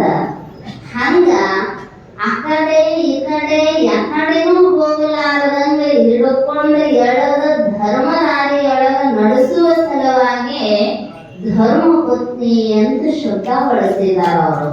ಅದನ್ನ ಸಲುವಾಗಿ ಹೇಳಿದರು, ಅಜ್ಜುಮ ತಾಯಿ ಧರ್ಮ ಪತ್ನಿಯಾಗಿದ್ರು.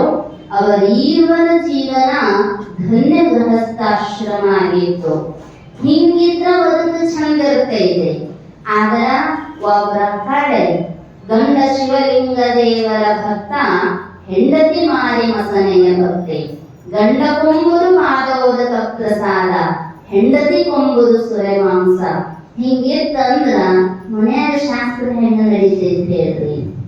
ಏನ ಈ ಕಡೆ ಬಗ್ಗೆ ಈ ಕಡೆ ಬಾ ತವ ಅಂದ ಅಂದ್ರ ಅದೆಲ್ಲ ನಿನಗ ನಾ ಬರೋಬರಿ ನೋಡಂತ ಹೆಂಡತಿ ಅಂತಿದ್ರು ಅಂದ್ರ ಅದು ಭಕ್ತಿ ಆಗೋದಿಲ್ಲ. ಭಕ್ತಿ ಇಲ್ಲದೇ ಇರುವಂಥದ್ದಲ್ಲಿ ಮುಕ್ತಿ ಪುತ್ರನ ಜ್ಞಾನ ಪುತ್ರನ ಜನನ ಆಗೋದಿಲ್ಲ. ಅದ್ರ ಸಲುವಾಗಿ ಹೇಳಿದ ದಾಸಿಮಾರ್ಯರು, ಸತಿಪತಿಗಳೊಂದಾದ ಭಕ್ತಿ ಹಿತ ಒಪ್ಪುದು ಶಿವನಿಗೆ. ಸತಿಪತಿಗಳೊಂದಾಗದ ಭಕ್ತಿ ಅಮೃತದೋಳ್ ವಿಷ ಬೆರೆಸಿದಂತೆ ಕಾಣ ರಾಮನಾಥ. ಯಾರೋ ಬಂದು ಕೇಳಿದ್ರಂತ ಅವ್ರ ಹತ್ರ, ದಾಸಿಮಾರ್ಯರ ಹತ್ರ. ಮತ್ತ ಮಂದಿ ಭಾಳ ತರ ಹೇಳೋರು ಇರ್ತಾರೆ, ಹೌದಲ್ಲ? ನೀವ್ ಹೇಳ್ತೀರಿ ಮದುವೆ ಆದ್ರೆ ಚಲೋ, ನಾವ್ ಹೇಳ್ತೀವಿ ನಮ್ಮಂಗಾದ್ರೆ ಚಲೋ. ಮತ್ತ ಅವ್ರವ್ರ ಪಾರ್ಟಿ ಅವ್ರ ಎತ್ತಿ ಕಟ್ಟವ್ರ. ಭಾಳ ಮಂದಿ ಹಿಂಗ ಹೇಳ್ತಿದ್ರು, ಅವನಿಗೆ ತಲೆ ಕೆಡ್ತಾನ. ಅವಂದ ಇವರು ಶರಣರು ಹೌದು, ಗೃಹಸ್ಥರು ಹೌದು, ಅನುಭಾವಿಗಳು ಹೌದು. ಅವ್ರನ್ನ ಒಂದ್ ಮಾತು ಕೇಳಿದ್ರೆ ಚಲೋ ಆಕೇತಂತ ಹೋದನ. ಹೋಗಿ ಕೇಳಿದ, ದಾಸಿಮಾರ್ಯ ಶರಣರೇ, ನನಗ ಮದುವೆ ಆಗ್ಬೇಕಂತ ಒಮ್ಮೆ ಅನ್ನಿಸ್ತೈತಿ. ಆದ್ರ ಶರಣರು ವೈರಾಗಿಗಳು ಹೇಳ್ತಾರೋ ಚಲೋ ಇಲ್ಲ, ಸುಖ ಇಲ್ಲ, ಸನ್ಯಾಸಿಯಾಗಿ ಬಾ ಅಂತ. ಮತ್ತೆ ಯಾವ್ದನ್ನ ಅನುಸಂಧಾನ ಮಾಡಿ ಯಾಕಡೆ ಹೋಗ್ಲಿ ಅನ್ನೋ, ಏನ್ ಈ ಕಡೆ ಹೋಗ್ಲೋ ಏನ್ ಈ ಕಡೆ ಹೋಗ್ಲೋ. ಅವಾಗ ಅವ್ರು ಹೇಳಿದ್ರಂತೇನು ಉತ್ತರ ಕೊಡ್ಲಿಲ್ಲ. ಮಧ್ಯಾಹ್ನ ಪ್ರಸಾದದ ಸಮಯ ಆಗಿತ್ತು. ಹೆಂಡತಿ ಹೇಳಿದ್ರಂತ, ದುರ್ಗಳಿಗೆ ಸ್ವಲ್ಪ ಪ್ರಸಾದದ ವ್ಯವಸ್ಥೆ ಮಾಡು, ಅತಿಥಿಗಳು ಬಂದಾರ. ಆಯ್ತು, ಅಂಬ್ಲಿ ಮಾಡಿಟ್ಟಿದ್ರು. ಎಳಿ ನೂಲಾಕತ್ತಿದ್ರಂತ, ನೇಯಾಕತ್ತಿದ್ರು. ಎಳಿ ಹರಿದೈತಂತ. ಮಧ್ಯಾಹ್ನ 12 ಗಂಟೆಗೆ ಹೇಳಿದ್ರಂತ, ಎಳಿ ಹರಿದೈತಿ, ಒಂದಿಟ ದೀಪ ತಗೊಂಬ ಜೋಡ್ಸಾಕಂತ ಹೇಳಿ. ಇಷ್ಟ ಮಧ್ಯಾಹ್ನ ಗುರು ಬಿಸಿಲಾಗ ಕಣ್ಣು ಕಾಣೋದಿಲ್ಲ ಅಂತಿದ್ರು. ಮತ್ತೆ ಯಾರೇ ಆಗಿದ್ರ ಸುಮ್ಮ ತಗೊಂಡು ಬಂದರಂತ ದೀಪ. ತಗೊಂಡು ಬಂದು ಹಿಡಗಳು ಆ ಬೆಳಕಿನ್ಯಾಗ ಎಳಿ ಜೋಡಿಸಿ ನೇಯ್ದ್ರು. ಮುಗೀತು, ಪ್ರಸಾದಕ್ಕೆ ಮುಖ ತಕೊಂಡು ಕುಂದ್ರು. ಬೆಳಗ್ಗೆ ಮಾಡಿಟ್ಟಿದ್ದಳು ಅಂಬ್ಲಿ. ದುಬ್ಬಳಿ ತಾಯಿ ತಣ್ಣಗಾಗಿತ್ತು, ಪ್ರಯಾಣದಾಗ ಹಾಕಿ ಮುಂದಿಟ್ಟಿದ್ರು. ಅವಾಗ ಹೇಳಿದ್ರ, ಎಂಥ ಸುಡ್ತೈತಿ, ಉಗಿ ಉಗಾಕೋದು ಹೆಂಗ್ ಕುಡಿದು ಒಂದಿಟ ಗಾಳಿ ಬೀಸದ ಅಂದ್ರಂತ. ಆಯ್ತು ಅಂತ ಸುಮ್ ಬಿಸಿಲಿಗೆ ತಗೊಂಡು ಬಂದು ಗಾಳಿ ಬೀಸಿದಳು, ಕುಡಿದ್ರು. ಅವಂದ, ನನಗೆ ಉತ್ತರ ಹೇಳ್ತಾರಂತ ಕಾಗದ ಕಾಯಕತ್ತೀನಿ, ಇವ್ರೇನ್ ಬಿಟ್ಟು ಕನು ಅನ್ನೋಲ್ರು, ಇವ್ರಿಗೇನ್ ಪಕ್ಕ ಗೊತ್ತಿದ್ದಂಗ ಅನ್ನೋದ್ರಿ ಇವ್ರಿಗೆ. ಮತ್ತೆ ಯಾರನ್ನಾರ ಕೇಳಿದ್ರಾಯ್ತು ಅಂತ ಗಂಜಿ ಕುಡಿದು ನಾನು ಕೈ ತಕೊಂಡು ನಮಸ್ಕಾರ ಮಾಡಿ ನೀವೇನ್ ನನ್ನ ಪ್ರಶ್ನೆಗೆ ಉತ್ತರ ಹೇಳಿಲ್ರಿ, ನಾ ಹೋಗ್ತೀನ್ರಿ ಅಂತ ಜಾಸ್ತಿ ಮಾತ್ರ ಹೇಳಿದ್ರಂತ. ತಮ್ಮ ನೋಡಿದ್ರಿಲ್ಲ ಎಷ್ಟೊತ್ತನ ಇಂಥ ಹೆಂಡತಿ ಸಿಕ್ಕ ಮರಿಯ ಮತ್ತ ಕಣ್ಣು ಕಾಣೋದಿಲ್ಲೇನೋ ಗೊತ್ತಾಗೋದಿಲ್ಲೇನೋ ಅಂತ ಅಡಮುಟ್ಟ ಹೆಂಡತಿ ಸಿಕ್ಕ ಅಂದ್ರೆ ಸುಮ್ಮಟಕ್ಕೆ ಹೋಗ್ಬಿಡು ನೀನು ಅಂದ್ರ ಅನುವರಿತು ನಡೀತಕ್ಕಂತಹ ಸತಿಪತಿಗಳು ಒಂದಾಗಿ ಧರ್ಮ ಮಾರ್ಗದೊಳಗ ನಡೆದರು ಅಂದ್ರ ಅದು ಧನ್ಯ. ಅಂಥ ಧನ್ಯ ಗೃಹಸ್ಥಾಶ್ರಮಗಳು ಶಿವನಲ್ಲಿ ಭಕ್ತಿ, ಜಂಗಮದ ಸೇವೆ, ಸದಾಕಾಲ ಅತಿಥಿಗಳ ಸತ್ಕಾರವನ್ನ ಮಾಡ್ತಾ ಸ್ವಧರ್ಮ ಪರಿಪಾಲನೆಯನ್ನ ಮಾಡ್ತಾ ಇಮಾಮ್ ಸಾಹೇಬರು ತಾಯಿ ಹಜ್ಜುಮಾ ತಾಯಿ ದಿನನಿತ್ಯದ ಜೀವನ ನಡೆಸ್ತಿದ್ರು. ಏನೇ ಇದ್ರು ತಾಯಿಗೊಂದು ಆಸೆ ಇರೋದಲ್ರಿ. ಮದುವೆಯಾಗಿ ಬಹಳ ವರ್ಷ ಆಗಿತ್ತು, ಮಕ್ಕಳು ಇರಲಿಲ್ಲ. ಹುಲಗೂರಿನ ಖದರಲಿಂಗ ಶಿವಯೋಗಿಗಳ ಕಡೆಗೆ ನಡ್ಕೊಂತಿದ್ರು. ಅಲ್ಲಿ ಹೋಗ್ತಿದ್ರು. ಹೋಗಿ ಪ್ರಾರ್ಥನೆ ಮಾಡ್ಯಾಳಂತ ಹಜ್ಜುಮಾ ತಾಯಿ, ಯಪ್ಪ ಮದುವೆಯಾಗಿ ಎಷ್ಟು ವರ್ಷ ಆಯ್ತು, ನಾ ಎಲ್ಲ ಅತಿಥಿ ಅಭ್ಯಾಗತರನ್ನು ಸೇವಾ ಮಾಡ್ತೀನಿ, ನಿನ್ನಗೂ ಬಂದು ನಡ್ಕೋತೀನಿ, ನಾ ಮಾಡುವ ಭಕ್ತಿಯೊಳಗೆ ಏನು ಕೊರತೆ ಆಗೈತಿ? ಯಾಕಂದ್ರ ಹೆಣ್ಮಕ್ಳಿಗೆ ಒಂದು ಆಸೆ ಇರ್ತೈತಿ, ಕಂದನಿಲ್ಲದ ಬಾಲ್ಯ ಜಾತರರ ಜನ್ಮ. ಹೆಣ್ಣು ಮಕ್ಕಳು ಗೃಹಸ್ಥಾಶ್ರಮ ಸ್ವೀಕಾರ ಮಾಡಿದ ಬಳಿಕ ಮಕ್ಕಳ ಆಗಲೇಬೇಕಂತ ಆ ಮುಂದೆ ಈ ಕಡೆ ಜಿಗಿದ್ರು ಚಿಂತೆ, ಒಟ್ಟು ಮಕ್ಕಳು ಬೇಕು, ಹೌದಲ್ರಿ? ಅಕ್ಕವಿಲ್ರಿ, ಎಲ್ಲಾನು ಮಕ್ಕಳು ಜಪ ಮಾಡುವ ಇರೋದಲ್ಲ. ಈಗಿನ ದಿನಮಾನಗಳವಂತೂ ಈ ಕಡೆ ಹಾಳಿರ್ತಾವ, ಆದ್ರೂ ಆಸೆ ಮಕ್ಕಳು ಬೇಕನ್ನುವಂಥದ್ದು. ಹಜ್ಜುಮಾ ತಾಯಿ ಬೆಳ್ಕೋತ ನನಗೂ ಮಕ್ಕಳನ್ನ ಎತ್ತಿ ಮುದ್ದಾಡಿಸ್ಬೇಕನ್ನುವಂತಹ ಆಸೆ. ಅವುಗಳಿಗೆ ಬಣ್ಣ ಬಣ್ಣದ ವಸ್ತ್ರಗಳನ್ನ ತೊಡಿಸಿ, ಸ್ನಾನ ಮಾಡಿಸಿ, ಅಲಂಕಾರ ಮಾಡಿ ಮಕ್ಕಳನ್ನ ಮುದ್ದಾಡಬೇಕು ಅನ್ನುವಂತಹ ಆಸೆ. ಆದ್ರೆ ನನ್ನ ದೌರ್ಭಾಗ್ಯ ಏನೈತೇನೋ ಇಲ್ಲಿ ತನಕ ಮಕ್ಕಳಾಗಿಲ್ಲ. ಭಗವಂತ ನನಗೆ ಮಕ್ಕಳ ಆಶೀರ್ವಾದವನ್ನ ಮಾಡು. ಅವಾಗ ಖದರಲಿಂಗರ ಹೇಳಿದರಂತ, ಅದು ಮೊದಲೇ ತಯಾರಾಗಿರ್ತಕ್ಕಂಥದ್ದು. ನಿಮ್ಮ ಸತಿಪತಿಗಳ ಭಕ್ತಿಗೆ ಒಲಿದಿರ್ತಕ್ಕಂತಹ ಪರಮಾತ್ಮ ಸಾಮಾನ್ಯನಲ್ಲ, ಅಸಾಮಾನ್ಯನಾಗಿ ಈ ಭೂಮಿಗೆ ಅವತರಿಸಿ ಜಗತ್ತನ್ನೇ ಉದ್ಧಾರ ಮಾಡುವಂತಹ ಮಹಾನ್ ಕಾರಣಿಕ ಪುರುಷ ನಿಮ್ಮ ಗರ್ಭದೊಳಗೆ ಜನ್ಮಿಸಿ ಬರ್ತಾ ಇದ್ದಾನೋ, ಚಿಂತೆ ಮಾಡಬೇಡ ಅಂದ್ರು. ಬಹಳ ದುಃಖದೊಳಗ ಅಂತಾರಲ್ರಿ, ಏನಂದ್ರೂ ಸಹಿಸಿಕೊಳ್ತಾರ ಹೆಣ್ಣು ಮಕ್ಕಳ. ಆದ್ರ ಬಂಜೆ ಅನ್ನುವಂತಹ ಶಬ್ದ ಸಹಿಸಲಸದಳ. ಬಂಜೆ ಬಾಗಿಲ ಮುಂದ ಅಂಜೂರಿ ಗಿಡ ಹುಟ್ಟಿ, ಟೊಂಗಿ ಟೊಂಗೆಲ್ಲ ಗಿರಿ ಕುಂದು ಹೇಳ್ಯಾವ, ಬಂಜೆ ನಿನ್ನ ಬಾಳು ಕೆರವರಿಗೆ. ಇದು ಲೋಕಾರೂಢಿ. ಆದ್ರ ಮಕ್ಕಳಾದನ ಮಾಡೋ ಸಾರ್ಥಕ ಅಂತ ಹಿಂಗೇನಿಲ್ಲ. ಸದ್ಗುರುನಾಥನ ಮಕ್ಕಳಾದ್ರೆ ಮಾಡೋ ಸಾರ್ಥಕ. ಈ ಮಕ್ಕಳು ಇಕ್ಕಳಕ ಒಂದಿವಲ್, ಮತ್ತ ಮಕ್ಕಳಾದವರಿಗೆ ಮೋಕ್ಷ ಅನ್ನೋದನ್ನ ಖರೆ ಇತ್ತಂದ್ರ ಹಂದಿಗೆ ಎಷ್ಟಿರ್ತಾವ್ರಿ? ಹಂಗ ಹಿಂದೆ ಬೆನ್ನ ಹತ್ತಿರ್ತಾವ, ನೋಡಿರ್ಲಿಲ್ಲ? ಇಲ್ಲ. ಸದ್ಗುರುನಾಥನ ಮಕ್ಕಳು ನಾವು ಆಗದಿದ್ದರೆ ನಮಗ ಮೋಕ್ಷದ ಆನಂದ ಇಲ್ಲ. ಆದ್ರೂ ಸಹಜವಾಗಿರ್ತಕ್ಕಂತಹ ಬಯಕೆ ಮಕ್ಕಳು ಬೇಕು ಅನ್ನುವಂಥದ್ದು ಅವಳ ಸದಾಪೇಕ್ಷೆಯ ಮೇರೆಗೆ ಕುಲಗೂರಿನ ಖದರಲಿಂಗರ ಆಶೀರ್ವಾದದೊಂದಿಗೆ ಅವರೊಂದು ಫಲವನ್ನು ಕೊಟ್ಟ ಆಶೀರ್ವಾದ ಮಾಡಿದರು. ಇದನ್ನ ಕೊಡ್ತೀನಿ ಅಂತಲ್ಲ, ಸಾಕ್ಷಾತ್ ಭಗವಂತನ ಸಂಕಲ್ಪ. ನಿಮ್ಮ ಭಕ್ತಿಯನ್ನ ನೋಡಿ ಆ ಭಕ್ತಿಯಾಗಿ ಭಗವಂತನೇ ಒಲದು ನಿನ್ನ ಗರ್ಭದೊಳಗೆ ಜನ್ಮಿಸಿ ಬರ್ತಾ ಇದ್ದಾನೋ. ಸಮುದ್ರದ ತುಂಬಾ ನೀರಿರ್ತೈತಿ, ಆದ್ರೆ ಬರಫ್ ಎಲ್ಲಾಗಿರ್ತೈತ್ರಿ? ಎಲ್ಲಿ ತಂಪು ಜಾಸ್ತಿ ಇರ್ತೈತಲ್ಲ, ಅಲ್ಲಷ್ಟ ಬರ್ಪದ ಗಡ್ಡೆಗಳಾಗಿ ತಯಾರಾಗಿರ್ತಾವ. ಹಾಗ ಜಗತ್ತಿನೊಳಗೆ ಸಾಕಷ್ಟು ಜೀವಿಗಳದ, ಆದ್ರೆ ಭಕ್ತಿಯ ತಂಪಿನ ಸ್ಪರ್ಶ. ಮೋಡಗಳು ಆಕಾಶದ ತುಂಬಾ ಓಡಾಡುತ್ತಾವ. ಮಳಿ ಎಲ್ಲಾಕೈತ್ರಿ? ಎಲ್ಲಿ ಆಕರ್ಷಣೀಯ ಶಕ್ತಿ ಇರ್ತೈತಿ, ಗುಡ್ಡಗಳು, ಗಿಡಗಳು, ನದಿಗಳು, ಎಲ್ಲೆಲ್ಲಿ ಇರ್ತಾವಲ್ಲ ಅಲ್ಲೇ ಹೆಚ್ಚು ಮಳೆ ಆಗತೈತಿ. ಕಾರಣ ತಂಪಿನ ಆಕರ್ಷಣೀಯ ಶಕ್ತಿಯಿಂದ ಮೋಡಗಳು ಭಾರವನ್ನ ತಾಳಲಾರ ಅಲ್ಲಿ ಮಳಿ ಸುರಿಸ್ತಾವ. ಹಂಗ ಆಕಾಶದ ಎತ್ತರಕ್ಕ ಆಕಾಶಕ್ಕೂ ಮಹಾಕಾರಣನಾಗಿರುವ ಪರಮಾತ್ಮ ಭೂಮಿಗೆ ಅವತರಿಸಿ ಬರಬೇಕಾಗಿತ್ತಂದ್ರ ಭಕ್ತಿಯ ತಂಪಿನ ಸ್ಪರ್ಶ, ಭಕ್ತಿಯ ಆಕರ್ಷಣೆ. ಯಾಕಂದ್ರ ಭಕ್ತಿ ಪ್ರಿಯ ನಮ್ಮ ಕೂಡಲ ಸಂಗಮ ದೇವ. ದೊಡ್ಡ ಮನ್ಯಾಗ ದೊಡ್ಡ ಅರಮನ್ಯಾಗ ಹುಟ್ಟಿದ್ರ ಮಹಾತ್ಮರಂತ ಅಪರೂಪ ಎಲ್ಲೋ ಒಬ್ರು. ಆದ್ರ ಹುಟ್ಟಿದ್ದ ಎಲ್ಲೇ ಅಂದ್ರ ಭಕ್ತಿವಂತ ಮಹಾತ್ಮ ದಂಪತಿಗಳ ಗರ್ಭದೊಳಗ ಮಹಾತ್ಮರ ಅವತಾರ ಅನ್ನುವಂಥದ್ದು. ಆ ಒಂದು ಕುಲಗೂರಿನ ಖಾದರಲಿಂಗರ ಆಶೀರ್ವಾದದ ಫಲರೂಪವಾಗಿ ತಾಯಿಗೆ ಗರ್ಭ ಚಿಹ್ನೆಗಳನ್ನುವಂಥವು ತೋರ್ತಾ ಇದ್ದಾವ. ದಿನದಿಂದ ದಿನಕ್ಕ ತಾಯಿಯ ಶರೀರಗಳಷ್ಟೇ ಅಲ್ಲ, ಭಾವದಲ್ಲಿಯೂ ಬದಲಾವಣೆ. ಯಾಕಂದ್ರ ಆ ಗರ್ಭಿಣಿ ತಾಯಿಯಂದಿರಿಗೆ ಗೊತ್ತಾಗತೈತಿ ಭಾವಗಳ ಹೆಂಗ ಬದಲಾವಣೆ ಆಗತಿರ್ತಾವ ಅನ್ನುವಂಥದ್ದನ್ನ. ಅವೆಲ್ಲ ಭಾವಗಳನ್ನ ಅನುಭವಿಸ್ತಾ ಸದಾವಕಾಲವು ಭಕ್ತಿಯ ಪಥದೊಳಗ ತಾಯಿ ಹಜುಮ ತಂದೆ ಇಮಾಮ್ ಸಾಹೇಬರು ತಮ್ಮ ಧನ್ಯ ಗೃಹಸ್ಥಾಶ್ರಮ ಜೀವನವನ್ನ ಸಾಗಿಸ್ತಾ ಇದ್ದಾರ.